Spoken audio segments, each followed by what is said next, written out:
What's going on, everybody? Welcome into First Take on a Tuesday. Max Kellerman, how we feeling? Miss Molly, very well. You? I'm good, really good. Stephen A., what's going on? What's going on, y'all? Good morning. How y'all doing? Good, good, good. Your team was on television last night. Let's talk about it. Yes, Monday they Night were. Football. The Steelers rallied with 27 unanswered points, earning Mason Rudolph the distinction of being the first quarterback to ever get their first 2 wins as a starting quarterback on Monday Night Football. Juju Smith-Schuster balled out for his 12th 100-yard game. The 3-4 Steelers are still 2 games back behind the 5-2 Ravens in the AFC North. Stephen A., I just want to give you a heads up. I can't hear you that well, but I'm going to direct this one to you. I got you, Stephen A. Can Pittsburgh win the division? Oh, they can. I mean, it's a long shot, but I'm not giving up hope on my Pittsburgh Steelers, not at all. Even with a third-string quarterback, once again, the greatness of Mike Tomlin comes oozing through, because when you have every reason to give up on this season, to believe that it's over, to be utterly disgusted with what you are witnessing, they come through. Now, in fairness, they scared the living hell out of me last night, because I don't know what I would have done down 14-0 if they had ended up losing to the winless, hapless, woeful Miami Dolphins. But they came alive, they handled their business, and I'm fine with that. At the end of the day, having a third-string quarterback going out there defending the way that they do, obviously running the football relatively effectively, at least on some occasions. No Antonio Brown, no Le'Veon Bell. To still be in this position, I got to give props where props is due. They are better than the Cleveland Browns, which I predicted, but I assume that would be with Big Ben Roethlisberger, not with a Mason Rudolph or anybody else. Obviously, they're better than the Cincinnati Bengals. I mean, who can't pull that off in this day and age? They still got to catch the Baltimore Ravens. It's going to be a long, daunting task. I don't know if it'll happen or not, but can they pull it off? Yes, Max. I'm still holding out hope. No, I would say you should not hold out hope. Your Steelers are cooked, Stephen A. First of all, Mason Rudolph's not good, at least not yet. He doesn't throw the ball down the field and played poorly in the first half of the game especially, and they have injuries at running back, et cetera, et cetera. Look, the Steelers have a good defense, and when you look at their losses, some of their losses this season have been quality losses, if there's such a thing. This isn't college, but still. The Seahawks, the 49ers, the Ravens, those were competitive games. You know, they got blown out by New England early, but they played competitively with some good teams. I think it's asking too much to ask them to make the playoffs, Stephen A., because I don't see them as a wild card, so you're asking them to win the division. And the difference is third-string quarterback versus Lamar Jackson. Look, I know it's more than that. I know as I mentioned, the Steelers have a good defense and they have a great coach. But that's really, to me, what it comes down to. I don't believe in who the Steelers have under center this year. Now, I do believe in the coach, Stephen A., and I think, to me, a more interesting question is actually, can Mike Tomlin go 500 with this crew?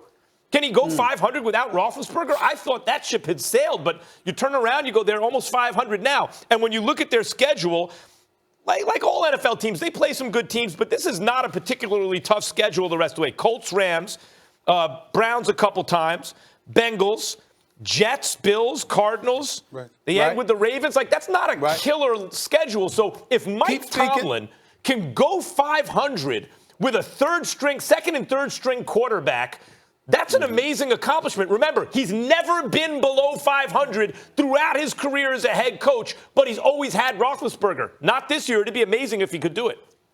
Well, you got to remember, Max, the key thing is the schedule that you just brought up. Okay, Baltimore beat them earlier when they faced one another. It was 26-23. I think that was an overtime victory, if I remember correctly, by the Ravens, okay?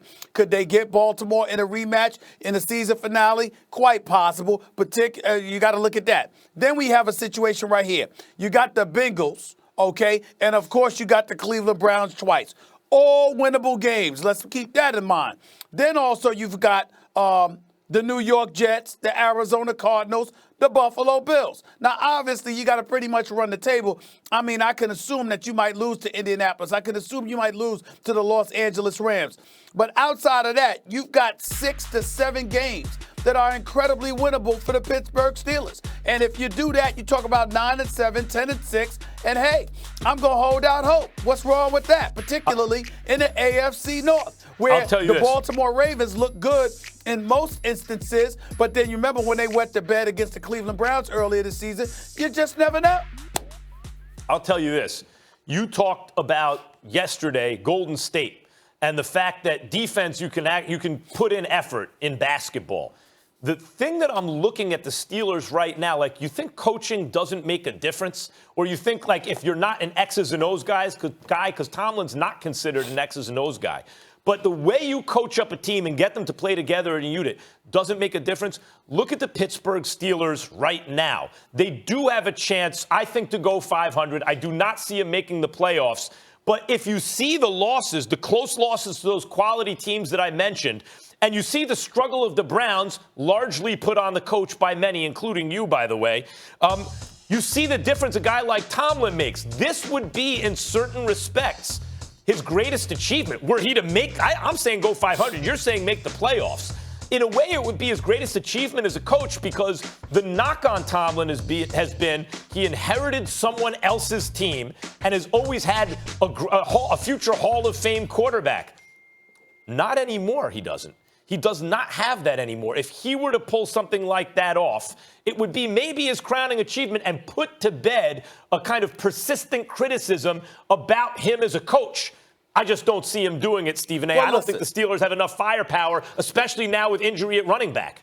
Yeah, you're entitled to feel that way because you're coming from a very pragmatic perspective. And if I was doing so, I would totally agree with you. But I'm being emotional here, Max Kellerman. Work with me a little bit, okay? I got to hold out some kind of hope. If you got the Jets on your schedule, the Bengals on your schedule, 2 games against the Browns on your schedule, the Ravens on your schedule, and the Rams still trying to figure stuff out, I mean, you can hold out hope. Look at the Pittsburgh Steelers right now. James Conner had his first real game, as far as I'm concerned. It was against the hapless Miami Dolphins. Had a rush for 100 yards all season long, first 6 games. We get all of that. We know what the Steelers are working with and what they're working against. We understand all of that. All I'm saying is the real point of contention within the AFC North is the Baltimore Ravens. And I believe that if they find themselves struggling, hiccuping along the way at any particular juncture, I like the Steelers' chances. Do I believe it's going to happen? Hell no. It's just too much stacked against them. But I'm holding out hope because, damn it, I'm emotional. It's my Pittsburgh Steelers. I'm not apologizing for it to anybody. Antonio Brown messed it up. Le'Veon Bell messed it up. Big Ben Roethlisberger getting injured messed it up. I mean, the dysfunctionality from last year that caused all of this, the transpires messed it up.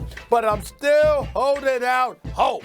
I got to hold on to it, man. Real quick, Stephen A. Real quick. Juju Smith-Schuster. I was saying last year he is a number 1 receiver. You said, careful, with that Antonio Brown there, we don't know if that's the case. He was not very good for some of this year and made you look pretty smart. But I look smart this morning.